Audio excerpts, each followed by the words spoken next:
Hi guys, we're just going to do a quick video on explaining what to look out for when you're buying your plants. Now the cheapest way that you can buy nursery starts are in these little rectangle tubs. This is probably my least favourite way of buying plants. I find that majority of them will not survive, at least 50%, partly because you are ripping the root system when you're pulling them apart. So, for instance, this is what you're doing. Now, all those roots are broken. Some of these plants are strong enough to survive and they'll do okay, but they'll never give you the best possible vegetables that you can grow. It just won't happen. Like, you've just really delayed its growth, you've given it some transplant shock, and it's really given it a hard time.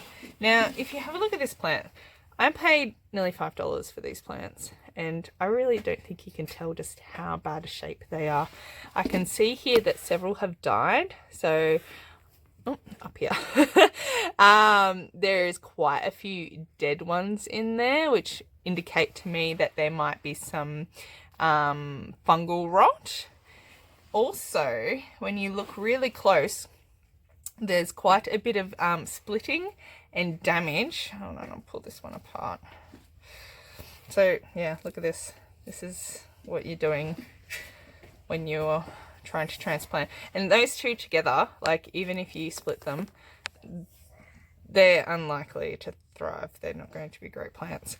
But in this one, let's see if I can get a good view. It's quite hard being on my phone, but right down the bottom here we've got some splitting. We've got some splitting in the bottom of the stem, and that basically just means that there's more chance of it getting diseased, really.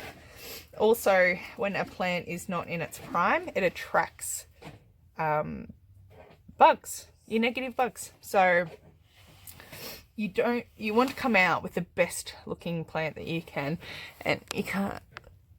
Can you see this?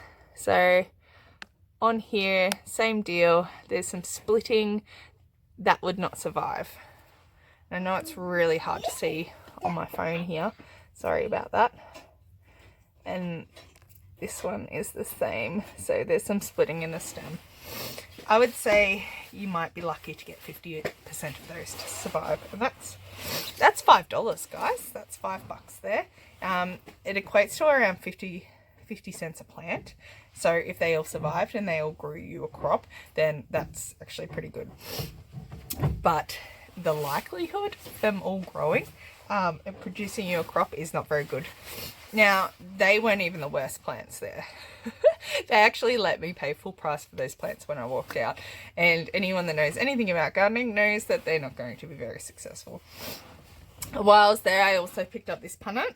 This is 6 plants. There's actually 7 in there, but that 7th one, you're not going to be able to split that well enough for it to survive and produce a good crop.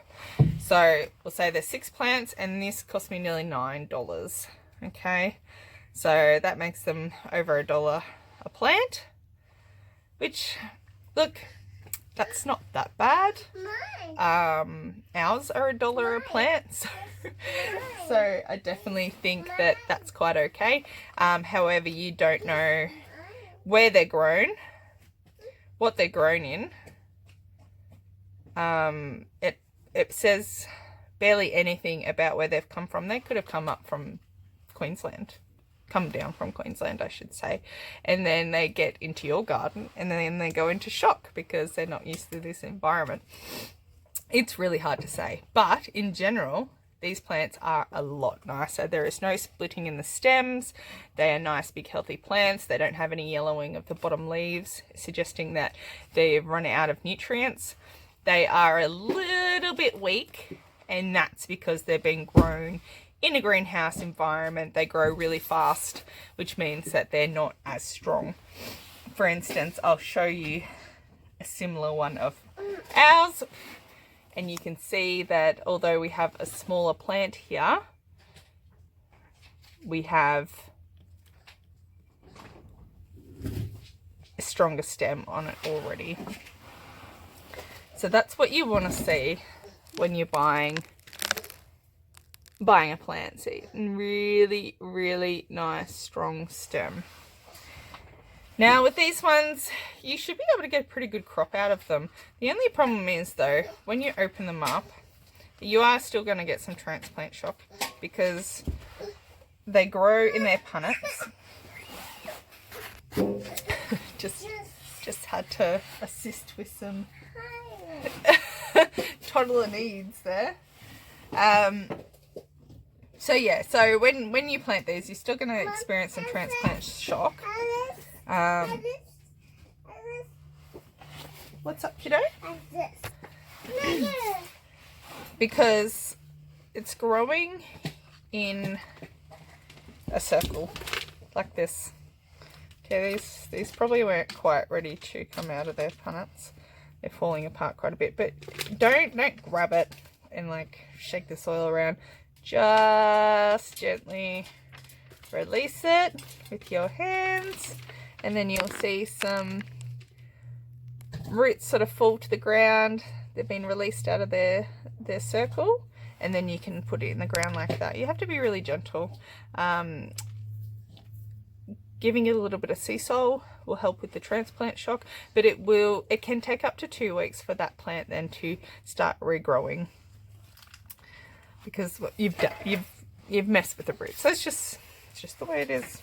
It's not a big problem, but it is the way it is. So you just lift them gently, ever so gently, release them, and then that will help the plant stop growing in those circles, and you can see that root being released there. So these good. Most nurseries you go to won't be selling local starts, so there is all sorts of transplant shock that they go through, whether it's temperatures, medium, and also how much sun they're getting. So when they're in these big greenhouses, they're getting a lot of artificial sun, and then we put them out into the real sun and the real wind and the real rain, and they get a little bit of shock. So please take note that that's what's going to happen.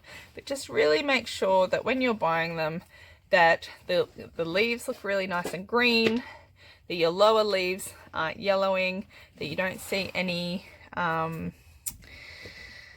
dead plants in there that could indicate that there's some sort of fungal infection, bacteria going on. See, that's not going to be good. And the fact that they will sell you this is pretty awful. And when I plan on actually planting some of these, and we're going to see how they grow in comparison to one of our own plants. And this is our plants. As you can see, we don't have the circling because we use the soil blocks, and we have a really nice strong base and stem. All our leaves are really beautiful and green and crisp, and they look really good. Not that we don't have bad plants here, but I would never sell them. So this is a good example. Oh gosh, I wish this would focus better. You might be able to see that it's really not giving me the best light here, but there's some real thinning on the base of that plant, and that indicates me that that's going to rot, and I'm gonna lose that plant. It's already starting to rot. It's really not showing you. Anyway, so that I would never sell that plant.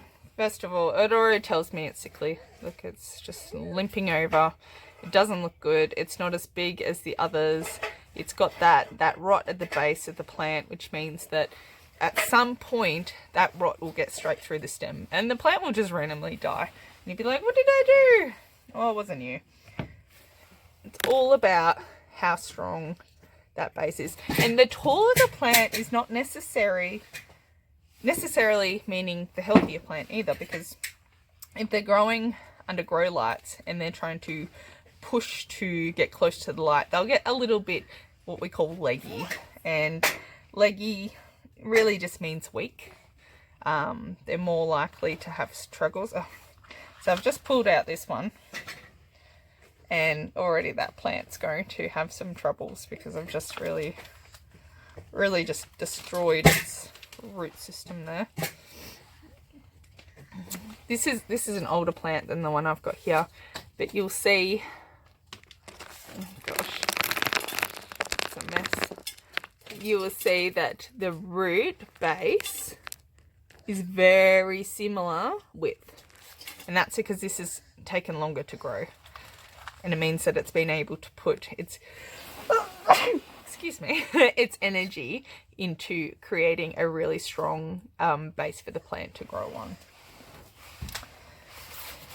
So basically that's it. If you're going to go spend money on seedlings, which we all do, even me sometimes, make sure you get what you're paying for. Make sure they're in season. Make sure they're healthy plants. Don't buy this stuff. And if you're going to buy stuff like this, make sure you get it for like $1, because that's all it's worth, if that. Because there's a good chance that none of those survive. This is much better, but as you just seen that when I pulled out that plant, that's going to have some troubles there because that wasn't quite ready. That root system for the size of the pot wasn't ready to be lifted like that. So you want something, when you lift it, it's going to hold together a bit like this. Okay? And when we see 2 plants in there like this, and we're like, yes, get more for our bucks. But in order to get these 2 plants, I have to do this. Alright. We've just completely ripped that root system apart. Will that survive? I don't know. And the thing is, when you're spending nearly $9 on a punnet of plants, you don't want to hear, I don't know if that's going to survive. Willa wants it. Willa's going to go plant it. She's really good like that. I find all sorts of wonderful things in my gardens from her plantings. So anyway, that's just a bit of an example of what to look out for when you're buying your